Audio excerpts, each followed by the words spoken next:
යාළුවනේ අදත් මම ආවා ඔයාලා හම්බුවට. අද මම ආවේ කෑම හදන්න නෙමෙයි. විදුලි ටිකක් කියලා යන්න ආවේ. රටේ ලෝකෙ වෙනදී රටේ ලෝකෙ වෙන යුද්ධ ගැන තමයි විදුලි කියන්න යන්නේ. මේ ආණ්ඩුවට මට ගැහිල්ලක්වත් ආණ්ඩුවට පහර දීමක්වත් නෙවෙයි. විනෝදාංශයට විදුලි ටිකක් කියලා යන්න තමයි ආවේ.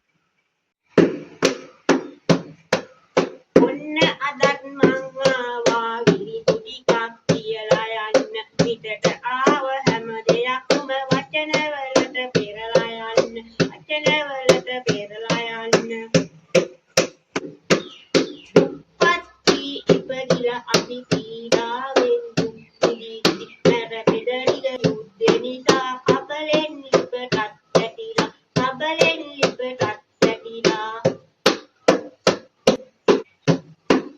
පොරතෙල් මිල ආස උසට දවසින් දවසම නගිනවා. රට පුරාම කෝලින් වල පීඩිතයින් කට්ට කනවා. පීඩිතයින් කට්ට කනවා.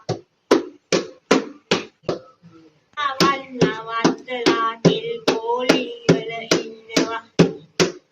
කෝලිමේ භාගයක් යද්දි තෙල් ඉවරයි ගෙදර යනවා. තෙල් ඉවරයි ගෙදර යනවා.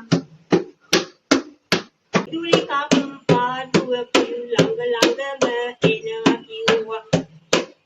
ලාම්පු තෙල් ඉවර වුණොත් කළුවරේම ඉන්න වෙනවා. කළුවරේම ඉන්න වෙනවා.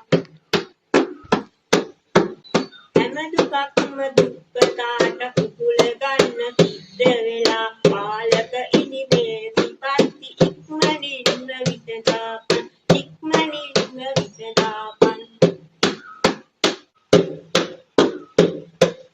එදිනක හෝ ඉපදෙනක